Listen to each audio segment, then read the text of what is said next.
I knew what Dale Hansen is. Unfortunately, right? Unfortunately. I remember Dale Hansen countdown when I first came to the league. So Jerry Jones and I and a couple other guys. This has been a great year, Ted. Dale.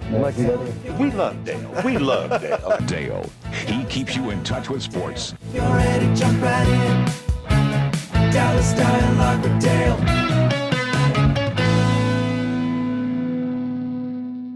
Hola, shalom, and hey there, neighbor. Welcome to the latest episode of Dallas Dialogue with Dale Hansen. I'm your host, Mark Villasana, and joining me as always is my BFF, the marketing manager for Northwest Insurance, Miss Lila Levy.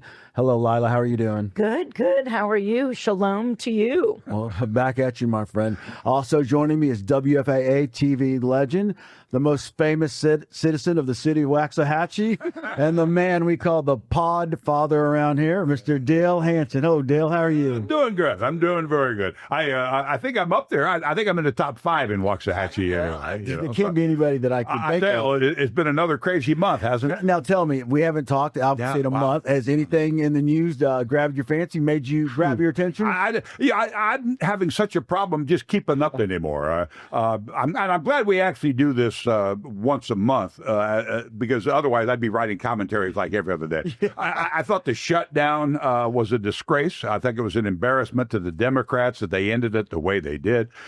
We had the death of the Cowboys player Marshawn Nealon, which raises all these other issues again about mental health in America. And then there was the death of former NFL Commissioner Paul Tagliabue. Yeah. And I have a story, if we have the time. Please, I'd love to hear it. Years ago, and I'm not exactly sure, but it's in the early 90s, the Cowboys were playing Houston in a preseason game in Mexico City. And Paul Tagliabue was the NFL commissioner at the time, and he pulls up to the hotel as Randy Galloway, the one of my all-time favorite sports writers and radio host on ESPN and for years and years. We're walking out of the hotel. Well, Greg Aiello used to be the Cowboys public relations director. Now he's Paul Tagliabue's right-hand man. Okay. So he stops, introduces us to Tagliabue. We're sitting there talking for quite a while. They then go into the hotel. Galloway jumps into Paul Tagliabue's limousine, and we stole his limousine. Galloway and I jump into the back of Paul Tagliabue's limousine. We tell the driver, take us to the racetrack. We were going to go to the horse races in Mexico City. And the driver said, I'll never get this. The driver says, well, I need to get permission from Mr. Tagliabue. And Galloway, I'm thinking, well, okay, it's time to get out. Yeah. Galloway says, hey, you just saw us talking to him for like 10 minutes. You really want me to get him back and walk all the way down from his hotel room? Next thing you know, we're backing up.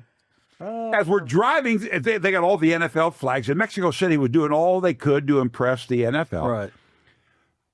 It's like parting the Red Sea. I mean, police are giving us an escort. We pull into the racetrack.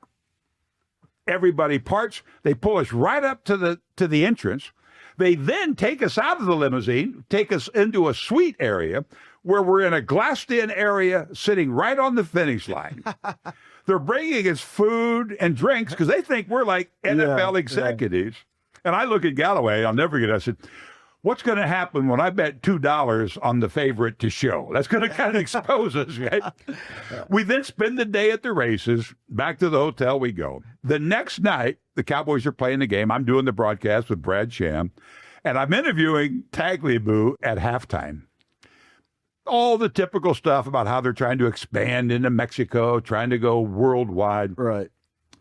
And as we finish the interview, he looks at me and goes, by the way, how'd you like my limo? Oh, so you busted. And I'm telling you, my heart just about jumped into my throat. And I thought, you knew about that? And he goes, yeah, of course I knew about that. He goes, oh, man. It was my pleasure to give you the ride. Oh, that's Randy Galloway and I stole Paul Tagliabue's limousine in Mexico City. So We need to put that on our to-do list. To steal somebody. I mean, who would have known if you have a Mexican guy and a Jewish here, and it's the old white guy with a criminal past. Well, that was the other thing. In Mexico City, Christy Scales used to, or still does actually, the sideline reporter on the Cowboys radio broadcast. Right.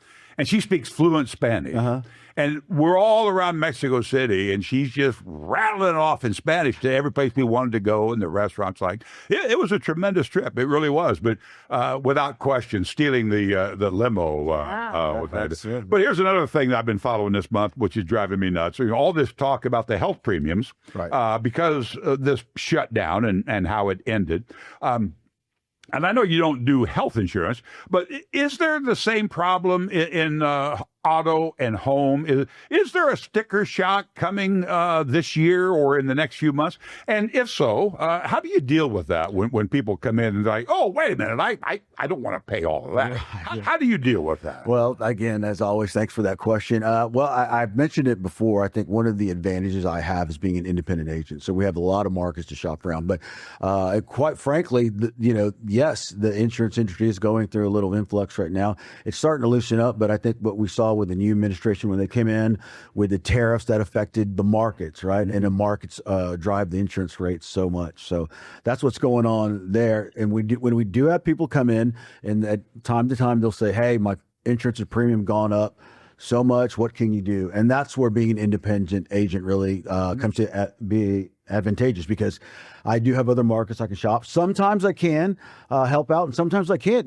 Quite frankly, sometimes there's not a way in hell I can beat some people's prices. But again, at least I have the option to shop a lot of markets. I think when I had the opportunity to shop some of your stuff, Dale, and it was quite frankly, I said, I just can't help you. Stay where you're at. And sometimes that's how the ball bounces. But the good thing, but that is unfortunately maybe. But it's not just that simple. That let me just find the lowest price and I'm there. I'm good, right? No. There's more. There's a great deal more to it than that. There's a great deal to it than just I can find the lowest price. I mean, I could probably beat almost anybody's prices, but the product I would be selling them would be, it's not something that would cover everything that maybe they would want to cover. So you can cut and choose your coverages, and that can and drop prices. But at the end of the day, sometimes people are going to decide, it's not all about price.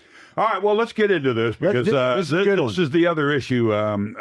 Obviously, it has been a growing problem in America. It has been a topic this past month, but at the same time, I think it's a problem that's not going away. And obviously, we're going to talk about immigration in America and how we are responding to it, which I think is ridiculous.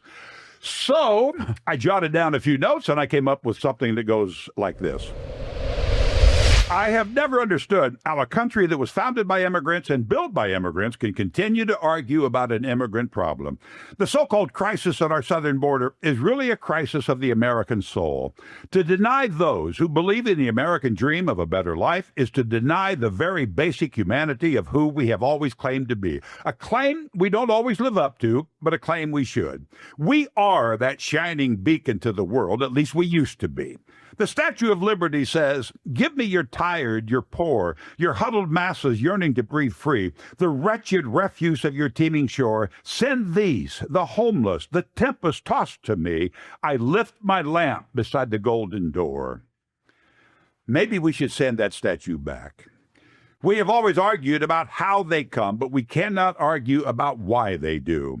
Even the most conservative's hero, President Ronald Reagan, said, if we ever closed the door to new Americans, our leadership in the world would be lost.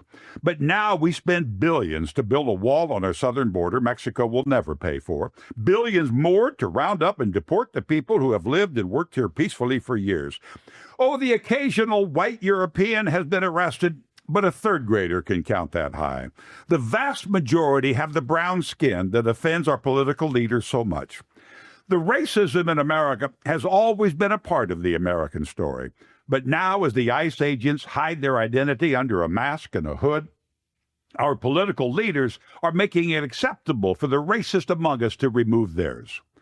The same racist individuals who claim to be such God-fearing people, who want everyone to follow the teaching of Jesus, and yet refuse to do so themselves.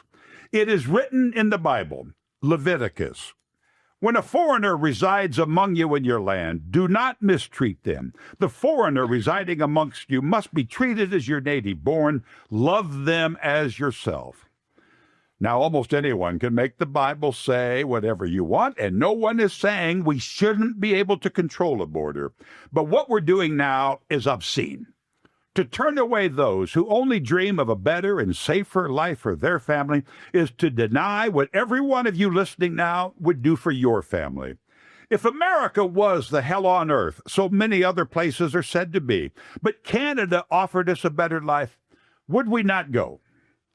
But when we got to the border, we were told to go back, to wait years unless we could hit a curveball, shoot a basketball, or chase a puck on ice. Every single one of you would sneak across that border, hide in Toronto, take any job you could to provide a better and safer life for your family. So if you would, and you know you would, why can't they? The immigrant does the work too many Americans won't do. They do that work cheaper, they do that work better, and they make our life better because they make America better.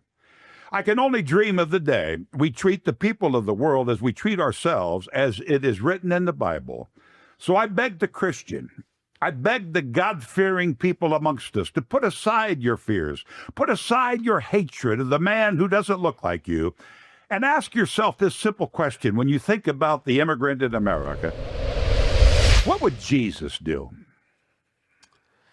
Oh, well, Dale, this being our I think you're going to like that one, aren't you, Mark? this being our December episode, Merry Christmas to you too, my friend. Or maybe we should say Feliz Navidad. Well, exactly.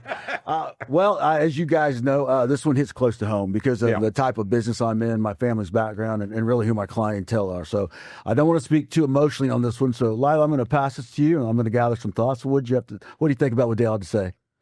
I bet y'all can figure out what I think of this. As you called me in the last episode, I'm very kumbaya, and what has been happening, for the last almost year since mid-January is making me sick. Yeah. And first of all, it's over racism, over and over and over and over, not even daily, hourly. And it's also cowardly overt racism with the ICE agents, with their masks, and just doing whatever they want.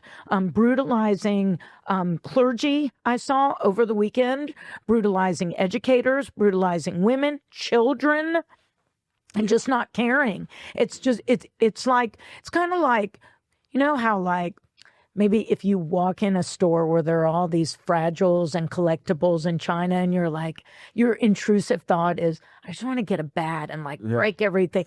It's like these agents who have been hired to be ICE agents, they're doing what they've wanted to do for years. And I have a quote, and it's a meme, sadly, that I came across last year. A few years ago, I worked temporarily for an organization, and I worked with mostly women, some men. And a lot of the women, we became friends on Facebook. And on Wednesday evenings and on Sundays, their posts on Facebook would say, Wednesday night worship, Sunday worship, and then brunch afterwards. Okay. But yet one of them, and I, just so you know, I'm prefacing, I unfriended her right after she posted this, posted a meme that said, you came here from there, excuse me, because you didn't like it there. And now you want to change here to be like there. You are welcome here. Only don't try to make here like there. If you want to make here like there, you shouldn't have left there in the first place. I mean, it just screams racism to your people, to the Hispanics. That's how I read it. I read it, and I had to read it a couple of times. And then, of course, I put on my hazmat suit, and I went into her comment section. And sure enough, there were people just like her saying, amen, amen, you got that right. And I unfriended them also. Because I'm a granddaughter of immigrants on both sides of my family. Right. It's disgusting. It's awful, and I came on here today wanting to be judicious about my thoughts, because I always try to play both sides, because there are always two sides to each story, I feel. But man, on this one, it's crossed the lexicon for me on this. It's ridiculous. It's overtly racist. And at some point, Dale, I feel you need to make a stand. I have to just say it like Well, it is. Again, I think the whataboutism and I think the two-side argument is understandable. I think a lot of people try to make that. And for the most part, I'm okay with it. But the reality is, and we have an hour to talk about this, but I think we can sum it up in this word, just like Lila said. This is racism. Yeah. This is really nothing else. I think people, and there's an argument to be made. I disagree with it, but there's an argument to be made that when Trump was elected, he was going to clean up and get all the criminals and the gangbangers and the drug lords and everything, get them out. Okay, I can handle that. All right. But I really don't think if you strip it down, although there is still an element that has, this isn't what we voted for. No. This isn't what some of my most racist friends didn't vote for this. Some of them did, quite frankly. I have a friend of mine, and he still is a friend of mine. He's a roofer. I think I might have told this story to you guys before, at least privately. I know I have. And he actually said to me one time, I want all the Mexicans out. I want every Mexican in America deported. And I'm like, well, wait a minute, you're a roofer. Yeah. You'd never have another job. He then goes to Oklahoma, and the unemployment rate was like 9.5% several years ago. And he says, I'm going to walk the talk. I'm only going to hire the legal American worker. Right. He ran ads in all the trade publications for 2 weeks. At the end of that 2-week period, he had 0 applications. 0 so-called legal Americans were willing to crawl up on a hot roof in Tulsa in the summer and put a roof back on. Right. So he then calls his foreman in Lancaster, says, get the bus, bring me the workers, and he made $1 gazillion. Yeah. And I said, because now he's like me, he's in his 70s. I go, yeah, would you have said that when you were 38? Because if you had said that at 38, you wouldn't have made the millions of dollars that you made. And here's another thing that happened in this past month that I thought was kind of the final note for me. We are choosing up sides in America about this argument, as we do most arguments. Right. On my side, I've got Pope Leo. And on the other side, they've got Stephen Miller and Laura Ingraham. Yeah. I like my team better. Yeah. Because the religious hypocrisy of the J.D. Vances of the world, who claims to be such a Catholic man and a religious man, the religious hypocrisy of how they want to treat immigrants. I've got Pope Leo, the head of the Catholic Church, J.D. Vance, saying, round them all up and get them out. It is racism, it is sick, and it is obscene. It is. And no one's saying that, we don't want enhanced border security, I mean, I don't want any bad people coming to this country. If you're a MS-13 gang member, get out. Let's get them out. But what's happening now is just it's not even about that. And you mentioned, Dale, that you had this gentleman who was a roofer who did not hire, or you have friends who are racist. They don't agree with this.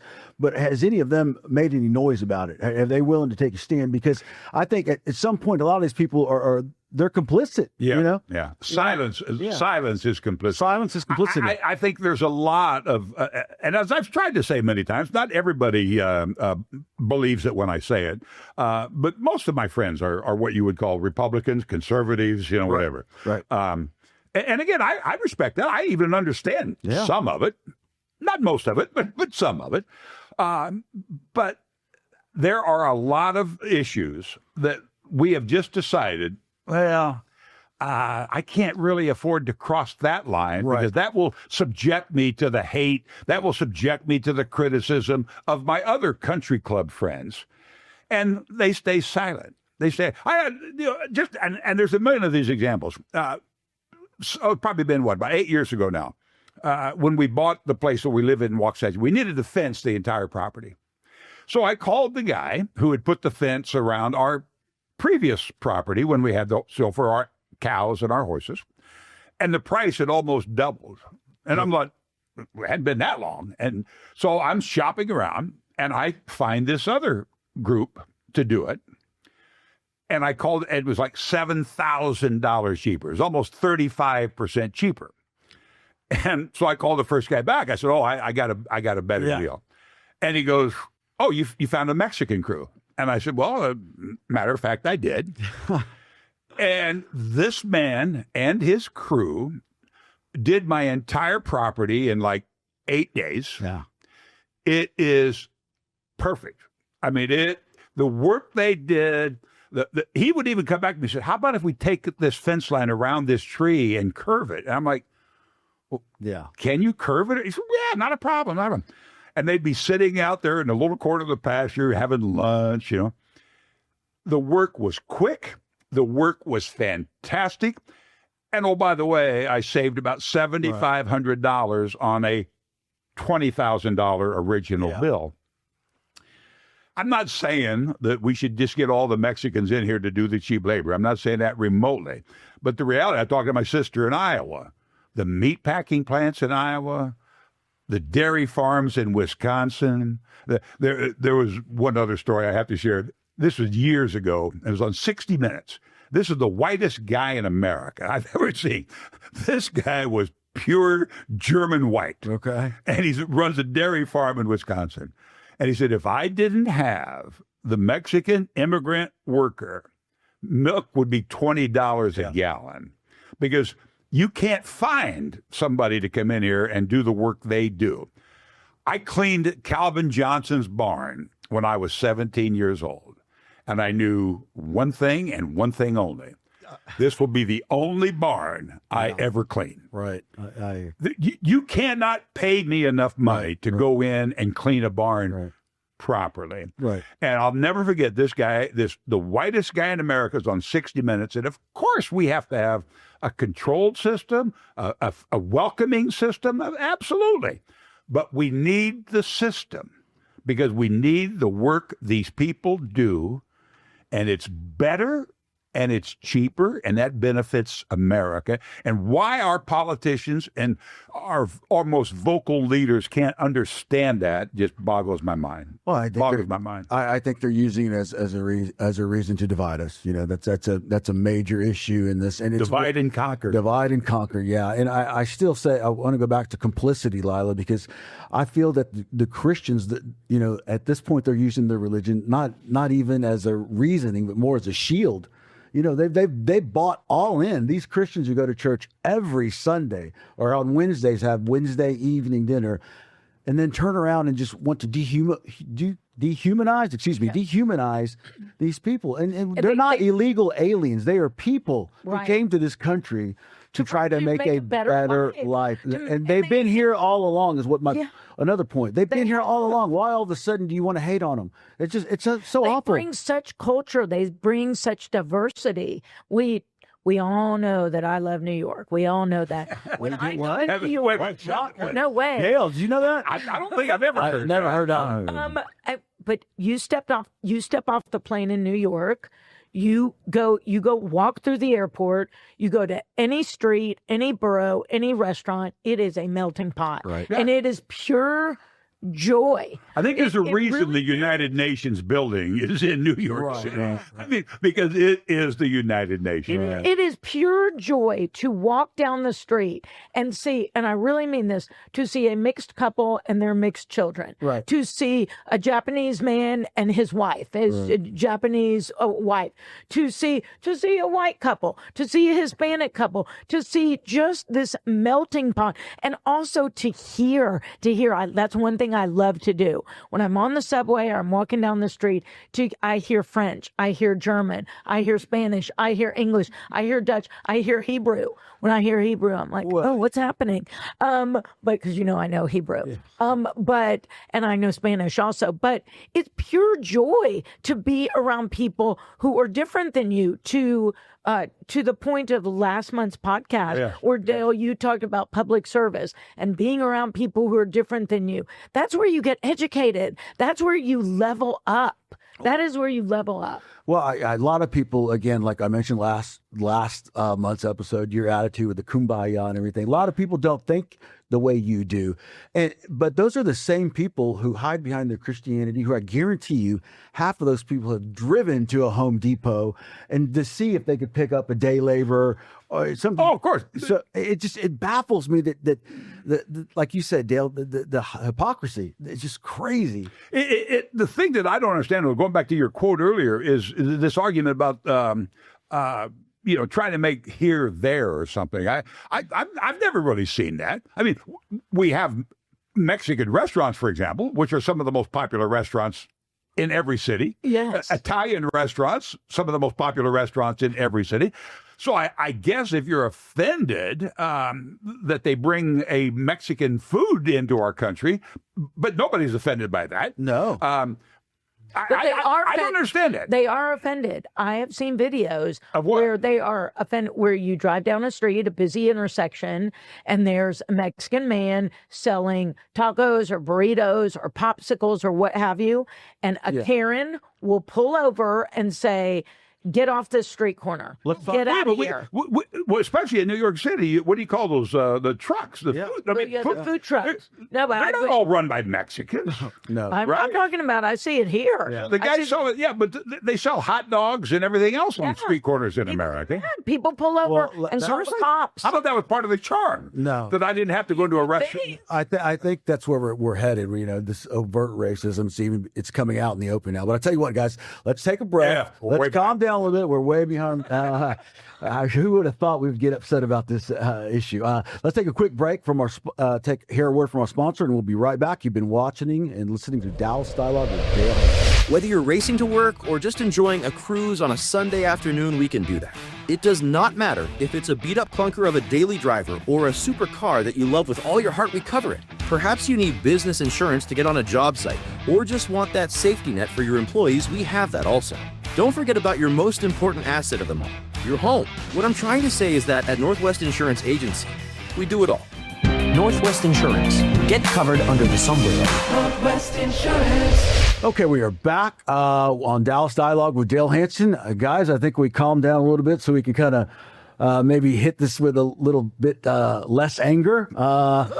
Dale, you had a story about something you wanted to ask me about pulling up the ladder, a theory about pulling up the ladder. Yeah, this is the thing that I absolutely do not understand. And let me preface the first part of this is I have this African-American friend, Harvard graduate, a judge.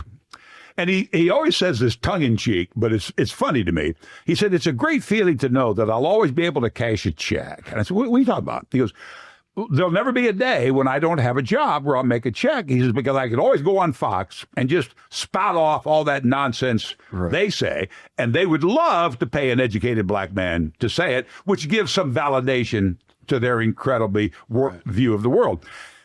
And quite honestly, I would say the same thing to you. How is it possible that in 2024, Trump and the Republican Party made such a drastic inroads and improvement in the Latino vote? How can any Latino cast a vote? I understand why some rich Americans will cast a vote for Trump, because as one of my best friends always says to me, I think he's despicable. I think he's an embarrassment to the world. But my God, I love that tax money I'm saving. Yeah. So I guess the rich Latino obviously might have the same thing. But isn't there an argument to be made that a lot of people, Hispanics, make it to America and then they pull the ladder up behind them once they're here? Yeah, unfortunately, a lot of that does go on. I've seen a lot of it. But again, I think what happens in the Latino culture, and it's more than just in the Latino culture, it's everywhere. You always want to be better than someone else, right?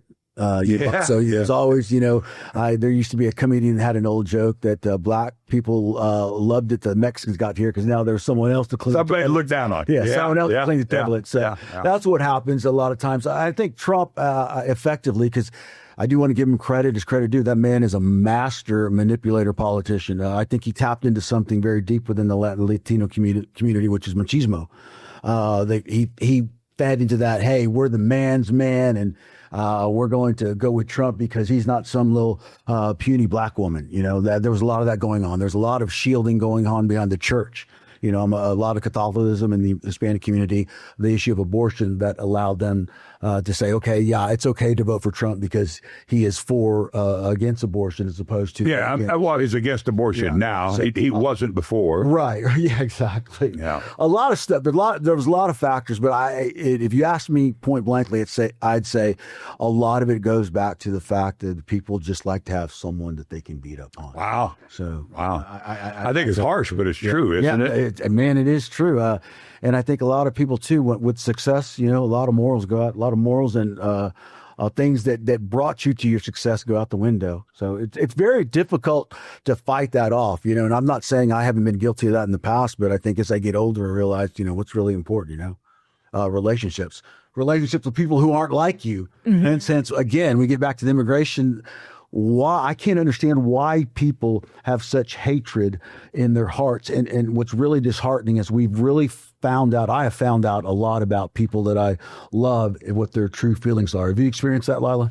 I have experienced it. The place that I referenced that I worked at a few years ago, I knew it was going to come up. I'm Jewish, just in case anybody doesn't know that. No. And I knew it was going to come up at some point. And sure enough, it did. I heard behind the scenes a woman who was real rude and nasty to me in front of some other coworkers who apologized. And then I just steered clear of her because I saw her true colors. One day she was looking for me and she asked a mutual friend, "Where's the Jewish princess?" And I knew that was going to come up at some point, working where I worked, because no one else Jewish was working where we were. A couple of African Americans were, and a few Hispanics were. But I knew that me being Jewish was going to come up and I was going to be called a princess, which if you know me, I'm not a princess at all. Quite the opposite, but whatever. And then when more people knew I was Jewish, they would pull me aside and go, "Hey, you know what? I saw a TV show on PBS about blah, blah, blah, blah," who happened to be a Jewish person.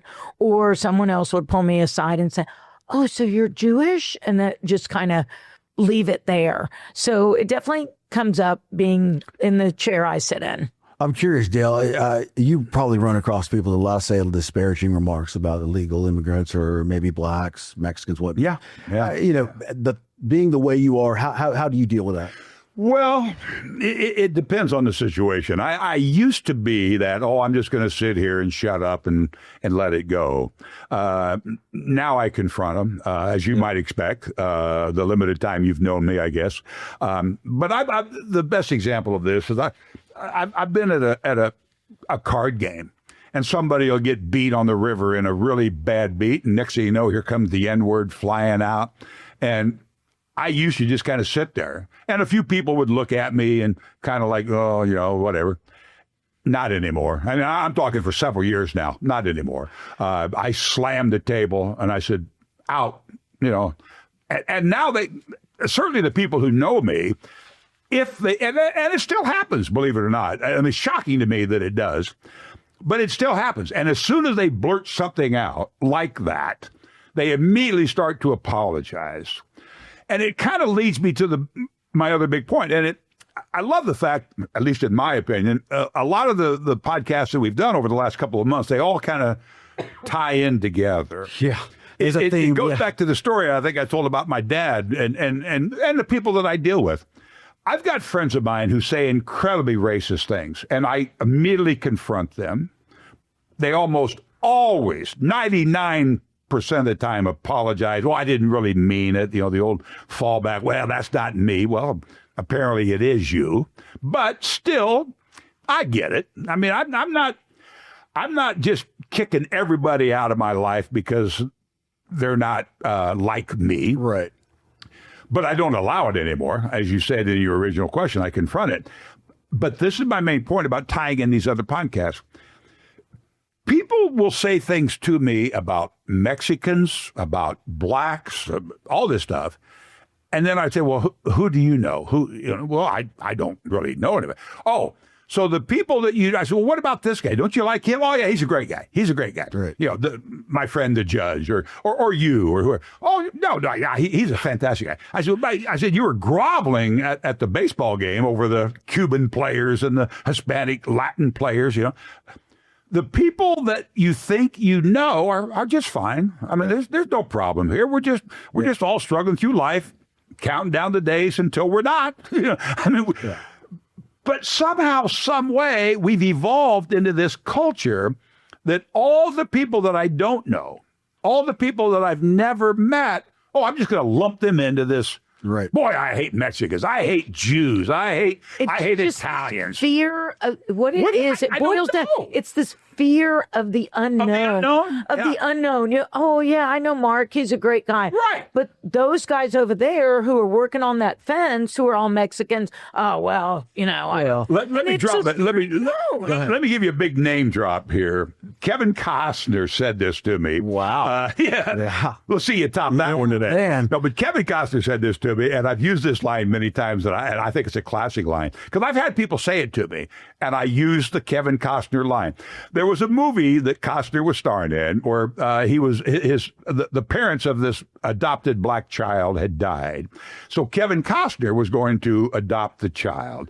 But the black grandparents were arguing that they wanted to adopt the child. So they had this big court case as to what would be best for the child, kind of a novel thought in America today that we don't do nearly enough about. But Costner ad-libbed the line. And as he told me when I was on the Ellen Show, which is another name drop for you. Wow. We're two today, Dale. But he ad-libbed the line, and they all loved it so much they kept it. And the line was this. So you're saying, whatever the character's name was, so you're saying, Mr. Costner, that you just love all black people. You just love all black people. And Kevin Costner's ad-libbed line was, well, not all of them. Not all of them. And I've had that line thrown at me a dozen times when we're sitting around talking about, so you just love all Mexicans. You just think every Mexican should be allowed to move into America. You just love all Mexicans. Well, right. Not all of them. Right. You know? No, I totally get that. You know? And it's true, though, of every group of people that I've ever met. I don't love everybody from Iowa.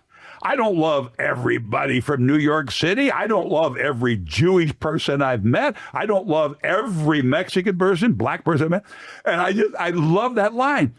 But when you strip it away and you come face to face, if you're able to, with the overt racism that you've referenced, Lila, then the problem just melts away. And if we then took that approach, that, as even Donald Trump himself said, we have to, and Laura Ingraham about Peter Pants, we have to bring in these 600,000 Asian students because we just don't have anybody in America that can do the work they do. They're just smart. She about died. If we then approach it that, yes, we need these people. We need all kinds of people. That's what made America. Yeah. We brought people in from every walk of life, and we created this great beacon of a country that is a light to the world. But we have to do it openly and honestly. And we've never done that.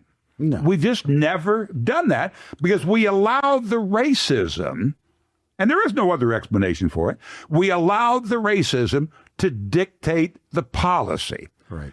When in fact, Ronald Reagan says we need immigrants. Donald Trump says we need immigrants. And then when they talk about, we can't do it. The white farmers in South Africa, hell, we'll fly them in on the taxpayer dime. Yeah. We want to protect that white that white South African farmer. Here, get on this plane that we'll charter for you and fly you in. So it's not about people coming into our country. No. It's not about we don't have enough space. All you got to do, just like I did a few months ago, drive to Omaha. We got space. Yeah. We got space. And we need the workers. We need the taxpayers. And I would argue with you, Lila, I'm on your side. I want the diversity in my life. I love the diversity in my life. I'll tell you the truth. I'm kind of into that mariachi band we saw at that banquet. Man, that was great. Yeah, I did see you. I did see you tapping your toes a couple of times. I thought that lead singer was Bad Bunny, though. That was my mistake.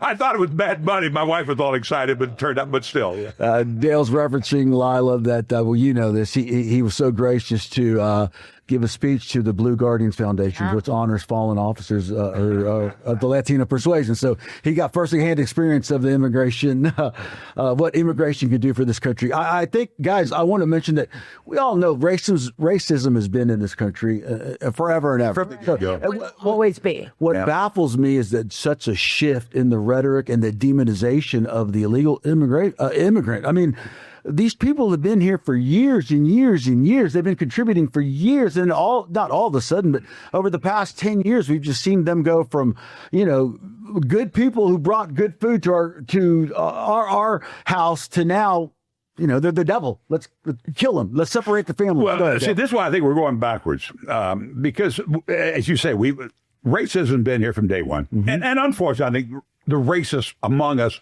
will be here 200 years from today.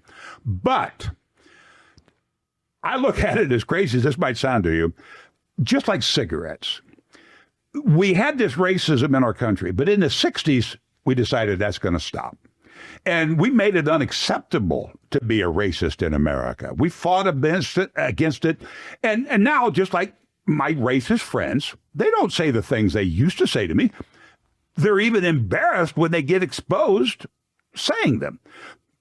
Some people always will, of course, but now it's pretty much unacceptable to be a racist, or used to be, I should say, just like it is smoking cigarettes. We haven't gotten rid of cigarettes. We don't ban cigarettes. You're still allowed to smoke in America, but we've taught you from about the 60s that cigarettes is probably going to lead to a painful early death. So while you still choose to smoke, you don't really do it in polite company anymore. You don't go to a house party and light up a cigarette anymore in the house. That day's gone. We educated you to that. It's the same thing with racism. Racism was open, Alabama, Mississippi in particular, the entire South, what they did. But in the 60s, we started educating Americans, this is not right. This has to change. We passed laws. We discourage people from being openly racist.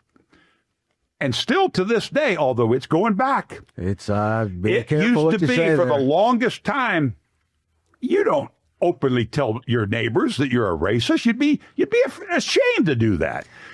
Now, as I said in my commentary, our political leaders are giving the racist among us the authority to take their hoods off again. They are. And they can post these things about a racist, the post that you're talking about. And now there are people, not my friends, quite honestly, because that's where I do draw the line. I'm not on Facebook, as you all know, but my wife has had to unfriend some people for the racist things they say. I don't even want to go down that path, but I will draw the line, and, well, you're not welcome anymore. If you're really that far off the guardrails, no, you're not welcome in my circle. I still have racist friends. I know they're racist. Yes, of course. But they don't say the things that were said 20 years ago. And I can live with that because that's America. They respect that too is America. Right. They respect I have many friends I know who think, certain ways that I don't agree with, but they respect my boundaries and I respect their boundaries. Exactly. That's all it is. Let's take a quick break so we can have a longer last segment, and let's talk about you mentioned such a shift in the culture. How it's open racist now. Let's talk about where that comes from. You've been listening and watching Dallas Dialogue with Dale Hansen, and we'll be right back. Whether you're racing to work or just enjoying a cruise on a Sunday afternoon, we can do that. It does not matter if it's a beat-up clunker of a daily driver or a supercar that you love with all your heart, we cover it. Perhaps you need business insurance to get on a job site, or just want that safety net for your employees, we have that also. Don't forget about your most important asset of them all, your home. What I'm trying to say is that at Northwest Insurance Agency, we do it all. Northwest Insurance. Get covered under this umbrella. Northwest Insurance. Okay, we are back with Dallas Dialogue with Dale Hansen. Dale and Lila, when we left, we were talking about this shift in the culture where it's becoming more and more easier to be an open racist. Guys, where do y'all think that came from? To me, if you ask me, I say it all starts at the top. Dale mentioned the 60s where there was some reform. That came about because President Johnson brought it to the table. So I don't want to overtly say it, but I would say the man in the red hat had a lot to do with it. What do you guys think? Yeah, that's when I'll say it for you. Okay. No, he made it okay 9 years ago. Yeah. That you can say whatever you want. And what I find super interesting with the current administration is that our vice president is married to a woman from India, and he has 3 children who are half Indian. And just the other day, I hope I'm quoting this right, he blamed rising house costs on illegal immigrants who are here.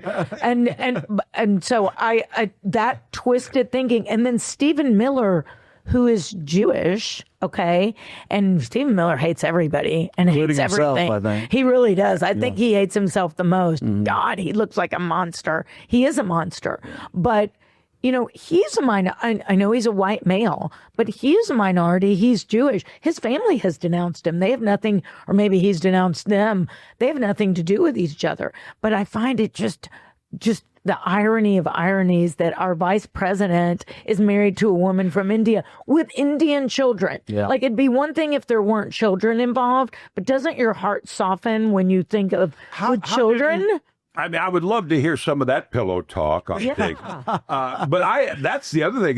It's like the argument about the Epstein files right now. If you were to vote against pursuing that in every little rotten dark corner that it leads you, and I'm totally okay with that. Yes. How do you explain that to your daughter? How do you, if you're J.D. Vance, how do you explain to your children who will face the discrimination once they realize they're not J.D. Vance's children, or they think they're not J.D. Vance's children? It's like my granddaughter who's black. My granddaughter has been discriminated against dozens and dozens and dozens of times, right up until they find out she's my granddaughter. And then all of a sudden, the store clerk is moving this stuff aside. Let me show you some more expensive stuff. Oh, welcome. Come to the party. You know, that's what's going to happen to J.D. Vance's children. They're going to face discrimination someday. They're not always going to have a Secret Service agent introducing them when they go. How does J.D. Vance explain to his children there will be people deciding the quality of your character based on the color of your skin, that white Americans are willing to lie in the sun and get cancer to match it 6 months out of the year, right? Which is where I've told this so many times, but that's where my realization light bulb went off. We are deciding about the content of a person's character and the quality of their life based on the color of their skin, and yet we're willing to subject ourselves to cancer in order to match it 6 months out of the year. Yeah. Mm-hmm. And I don't know how you explain that to your daughters, that, if your mom wasn't married to me, she'd have an entirely different life. And I'm also one of the people that's out there advocating for that. It's just asinine. It's mind-boggling. It's apparent it's out there, and I'll give you first-hand experience about it. I have 3 children, as you know, Lila, and 3 naturally born children. I adopted another one, but they're all half-breeds, I call them. They're all half Anglo and half Mexican, obviously. And I have 2 of them are very light complected skin. They go through life one way. I have another daughter, my oldest daughter, who's in law school, by the way. She has to be dark complected like me.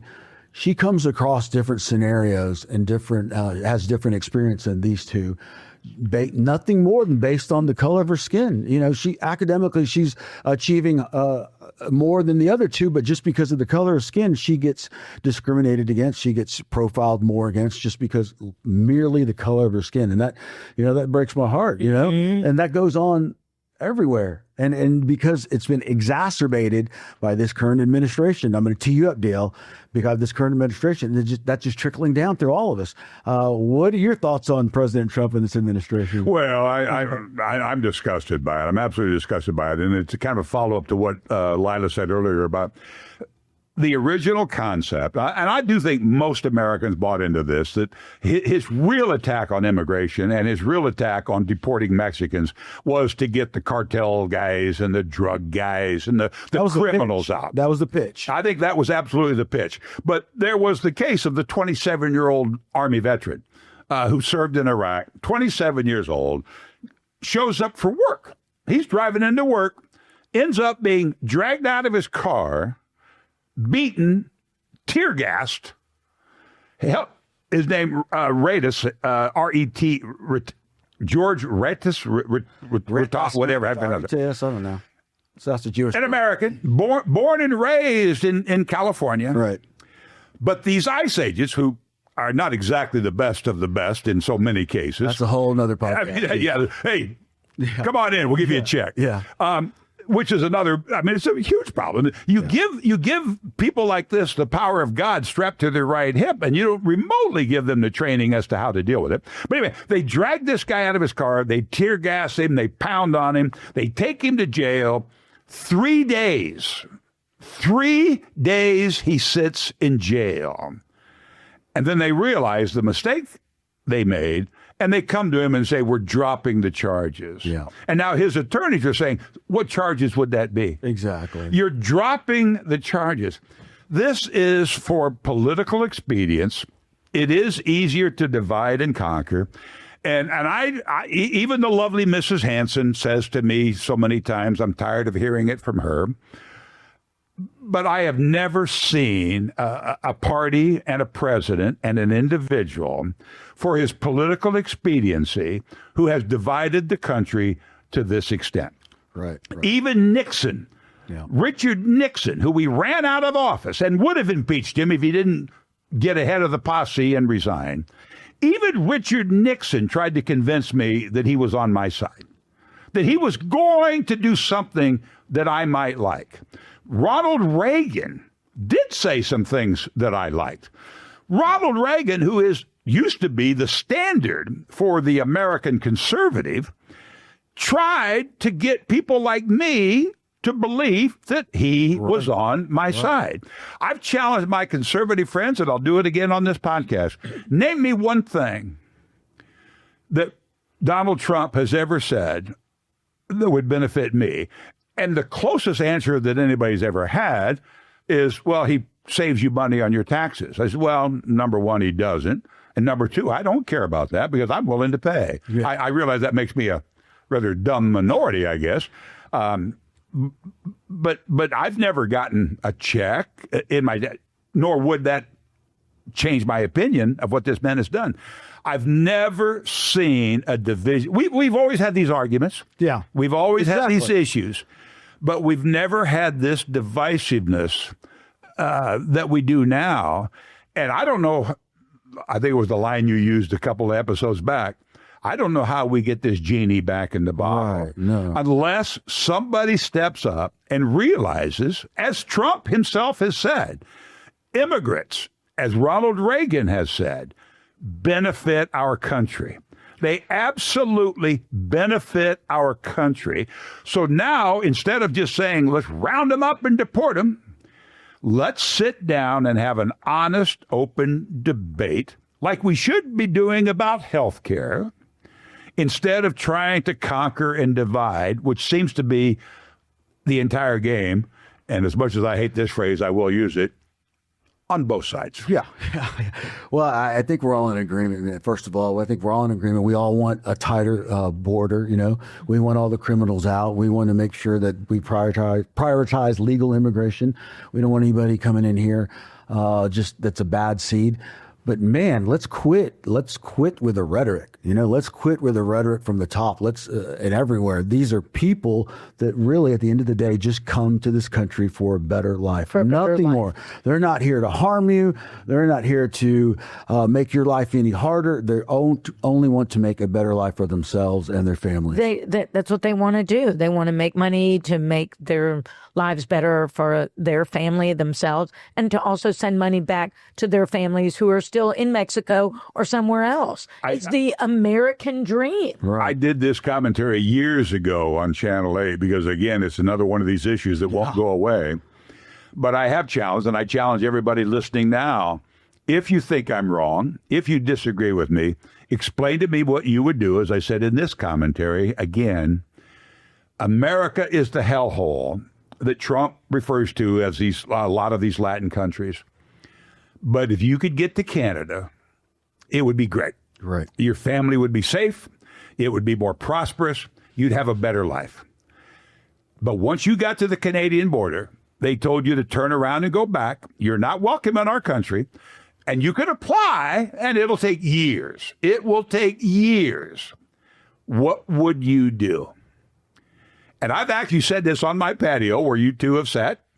And I've had the cigar going back in the good old days, and I've certainly got the wine flowing. I believe that. And I say to my most conservative friends, what would you do? And the only answer I get back from them is, yeah, but we're not. Yeah. I said, by the grace of birth, whether it's your God that you believe in or the fact that you just happen to be born here, all other people are just tough. You were born in a country that's controlled by drug cartels. You're born in a country that has no jobs. Your kids aren't safe. I mean, but hey, you're not as lucky as me, so tough. Get over it. Don't try to come here. When in fact you offer something when you do come here. Yes.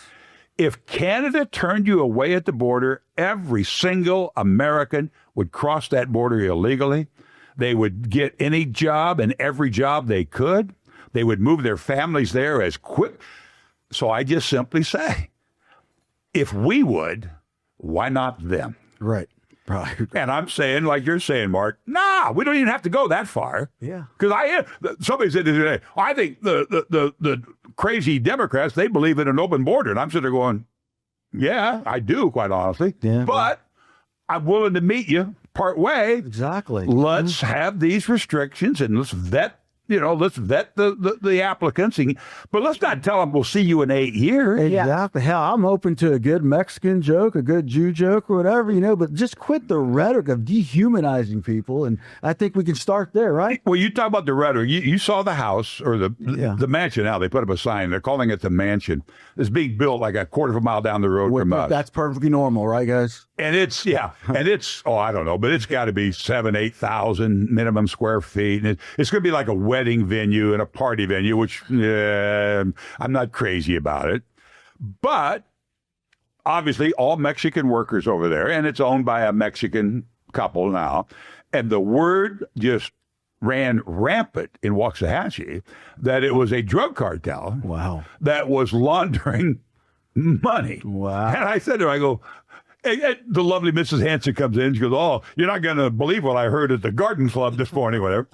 And all these little old ladies were just sitting, I'm telling you, it's a drug cartel, and they're laundering money, and they're hiding cocaine in that, So I actually went over there, and the sweetest woman in the world, and I'm sitting there, and only one of the workers spoke English, and he tells me where the owner happened to be there that day. And I'm like, so what are you doing here? What are you building? And, well, we're building this wedding venue. And I'm okay, well, great. I'm sure the music is probably going to be some mariachi music on occasion. Yeah. But there'll be music. And I said, Chris, we did this. I don't know if it's going to work for him or not. But I said, the fact that a Hispanic couple decides to build this beautiful white mansion, as they call it, for a wedding venue and a party place in the outskirts of Waxahachie, immediately became drug cartels laundering money in Ellis County. And, and again, as I said, if that turns out to be the case, Hell, I'll be the first guy to call. Right. Yeah. I'll be the first guy to call. Back. But if they want to have parties over there, well, I did it on the lake, and I had a lot of the neighbors complaining, and we had to kind of address that. So be it. Yeah. Play your music. I'll probably be on the patio drinking wine and bopping along. Oh, I have a joke. Please, Can I tell as we get to the end of the podcast? So this morning I was at Central Market. It's mid-November right now, and I was at Central Market this morning, and they were some of the various employees had little stations set up giving samples, and I went up, and this woman was giving a sample, and she said, "Holla, holla," and she was laughing, and she said, "People always think I'm saying holla, but I'm saying holla, like the bread." Yeah. And there was a really cute woman who was a customer like me standing there, and she said, "Oh, yes, some people in my Pilates club have told me about challah." And I said, "Yeah, it is challah." But I said, a lot of people like to call it challah. And that customer goes, "Oh, it's challah too?" I said, No. I said, "No." And she goes, "Oh, it looks like it though."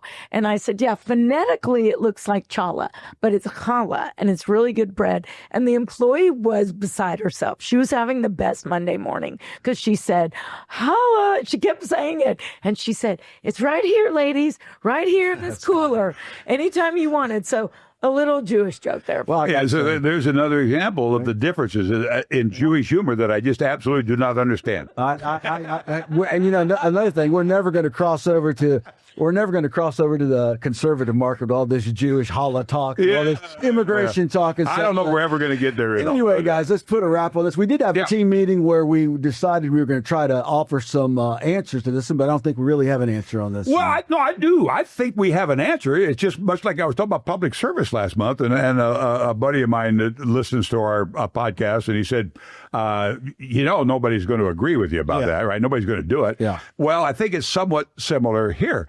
I thought we did have an answer as to how we can improve America last week. Right. But I also was the first one to say, I don't think anybody will ever do it. I think we have an answer here. That sit-down meeting, a policy that makes sense for everybody, a fair policy that recognizes the fact that not only do we need immigrants in America, we want immigrants in America. We use the basis of the most conservative of conservatives in Ronald Reagan. This is how you get there. That is an answer to the problem. The bigger problem is we don't have the will in our political leaders who think it's all about being reelected to a job. We don't have the will in our political leaders to stand up and do it. And while I wasn't a fan of Lyndon Johnson because of the Vietnam War, Lyndon Johnson himself said, once we pass this civil rights law, we lose the South for a generation, which they did. People forget this. And Lila, I don't know how long but when I came to Texas in 1980, this was a Democrat state. Yeah. We had Democrat senators. We had Democrat governors. Texas was a Democratic state, and that was in 1980. But I think it was going back to the Civil Rights Act of the 60s. Lyndon Johnson said, we will lose the South, but it's the right thing to do. Right. What we need now is someone like Trump who has the power to sway voters, to sway other political leaders to say, this is the right thing to do. Will it hurt us in some circles? Maybe. That's the answer, but we don't have the political will to do it. Well, that's Lila, you brought the kumbaya to all of us today. You always do. Well, Dale, before we get out of here, we'd like to offer you a little thank you, if you will. We realize we're just two normal schlubs, and you allow us to do this with you. And we've been doing it for 6 months. Last month was our 6-month episode, and we're so gracious for that. Oh, wow. We're even more gracious that you've decided to continue for a little longer. So we'll see how long that goes. I'm in. But so anyway, thank you for taking this little chubby Mexican kid and this loud Jewish girl and mentoring us. And here's a glass of bottle of wine for you and Chris. And we got Well, I'm not sure you're going to get it to Chris. We'll make it fast. Oh my gosh! Oh my gosh! Well, I appreciate it very much. That's the cake shopper. thank They you, do it and, separately. Happens 6 months. Well, so much for my diet efforts because I know I'm going to dig into that tonight. Oh, you have to share, but Well, yeah, Thank for yeah. thank you And for again, allowing next me month, to do. that's about next I month. love doing it, but next month, a little lighter, I would hope, a little easier topic for all of us. But it was one that you suggested, Mark, and I wrote I think, kind of an interesting piece about it. How the identity of Dallas and the note you sent to me is Dallas losing its identity because of so many people moving and transplanting themselves into Dallas. Next month we'll talk about that because I don't think Dallas has an identity. Okay. It's not New York City. It's not New Orleans. It's not even Chicago.